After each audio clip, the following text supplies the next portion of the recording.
Hello friends, welcome to my YouTube channel. So today in this video I am going to show you how to restart your device without using the power button. So in this device you know that to restart and switch off the device we need to use the power button and volume up button. So I will show you to restart or switch off the device. Tap on the power button and volume up button.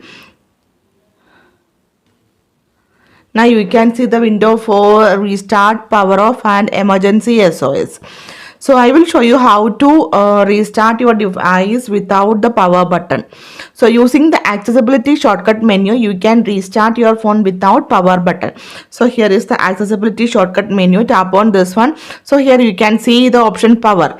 Tap on this one. So you can see the same window you can see here. Okay, restart, power off and emergency SOS. To restart your device, tap on this one and swipe up. You can see now the device is restarting. Just wait for a few seconds to restart your device.